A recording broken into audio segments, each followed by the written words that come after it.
They've all caravans of their own and are off around the country. Some have even crossed the water. You know that isn't our way, Mrs. Finney.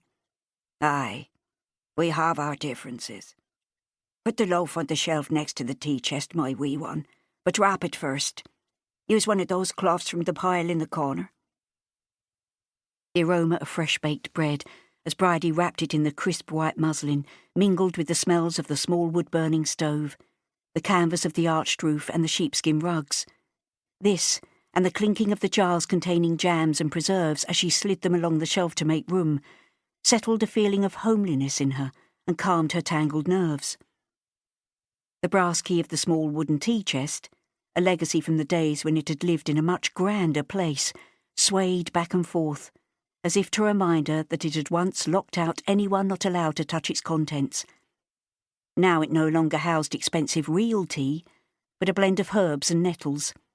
These brewed into a delicious, refreshing hot drink, and held properties to heal you of all manner of illnesses. Bridie didn't give a thought to how it came to be here, or how any of the rich-looking jugs with funny faces and the inlaid boxes found their way into the Finneys' possession. She just liked to admire them, adorning the shelf around the interior of the Vardo, and arranged amongst the colourful plates that she'd watched the gypsy girls paint. "Sit yourself down," Mrs. Finney waved towards the trunk opposite the stove. "Just look at you, Bridie. Sure it is you're turning into a beauty. In just these short months you have blossomed into a young woman." Bridie blushed, but her embarrassment was tinged with a little pride. She too had noted the changes in her body, and her mirror reflected the truth of what everyone said.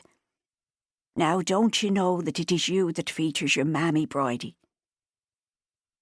Her unruly long red hair, falling into ringlets around her face, and her large blue eyes replicated those of her mother, as did her height and shapely figure.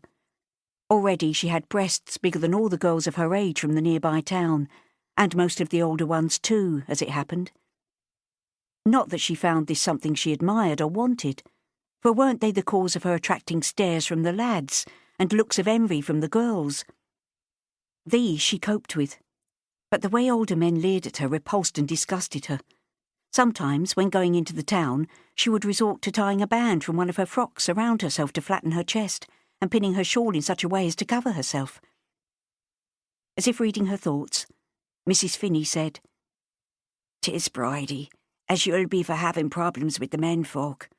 God made you for them, so he did, and you will find a burning need in you for what they have to offer. But don't be giving in to it, my wee Bridie, as it'll be your downfall." The tone of caution lay heavily on the dread still lying within Bridie concerning the worries of her pappy, and she was glad as Mrs. Finney's voice changed and made light of the warning.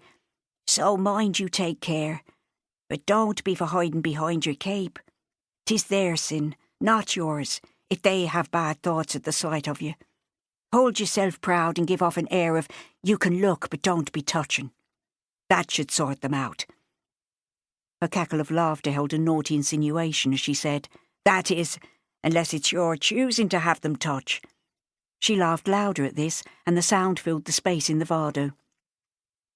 Bridie stared at the one tooth hanging at the front of Mrs. Finney's open mouth, but the embarrassment she'd felt at her words dissolved as the laughter got to her.